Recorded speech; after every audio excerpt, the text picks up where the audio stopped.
If you look at a CEO job on paper, nobody would ever want to do that. The jobs are crazy. The weight on your back, the responsibility, the 24/7. Every decision that comes to your desk, there's no obvious answer, and you're probably going to anger a lot of people, whatever decision you make. I was a journalist for about 18 years at the New York Times, and I interviewed a lot of CEOs in my Corner Office series. By now, I've interviewed more than 1,000 CEOs from all walks of life.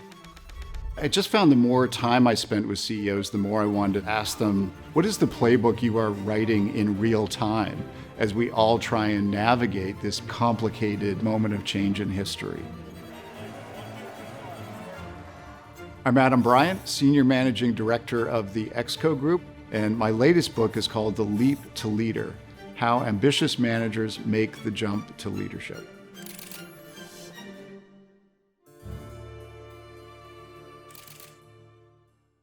I think a lot of people want to be CEO until they become CEO. These jobs look very attractive. There's a lot of status and power and entourage and corporate jets and lots of money.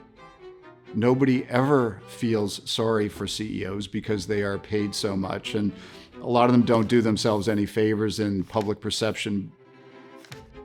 At the same time, these jobs are incredibly difficult, and since the start of the pandemic, it's only gotten harder. Historically, leadership was pretty simple and pretty straightforward. You served your investors, and companies were still largely run on the militaristic model of command and control. Because I'm your boss, you will do what I tell you to do.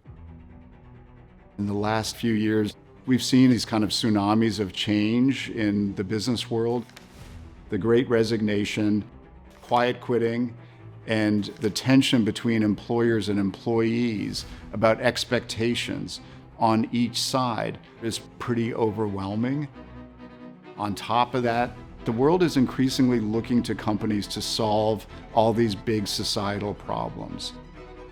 The big issues in the world are now rolling past the front door of governments up to the front door of companies and saying, you solve this.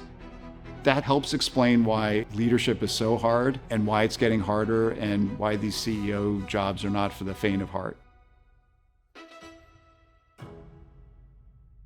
I often think about leadership, especially the CEO job, as just being a series of paradoxes.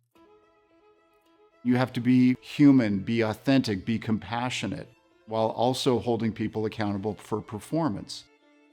You have to create a sense of urgency, but you also have to be patient. You have to create an inclusive culture. On the other hand, you have to be very direct about what you stand for.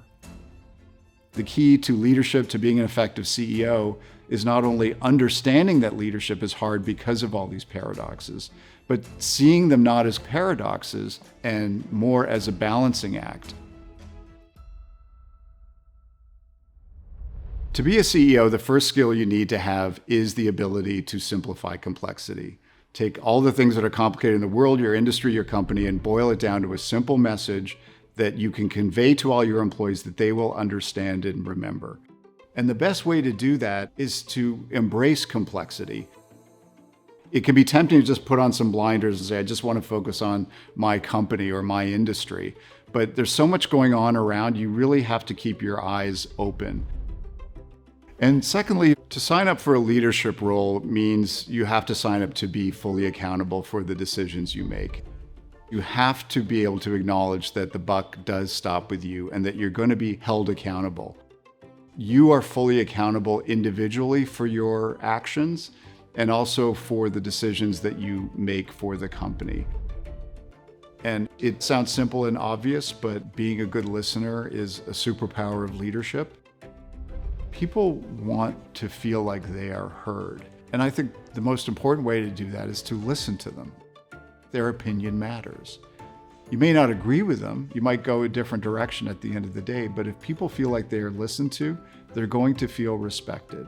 And even if you make a different call than what they're suggesting, they're much more likely to follow you. A lot of people say, yeah, I really want that promotion. I want to be a leader. All those jobs look really great. Well, they're not great. Yes, they come with some rewards, but they also come with a tremendous amount of sacrifice and trade-offs in your life. It takes a certain constitution, a certain drive, the way you're wired as a person to want to do those jobs. Get smarter, faster with videos from the world's biggest thinkers. To learn even more from the world's biggest thinkers, get Big Think Plus for your business.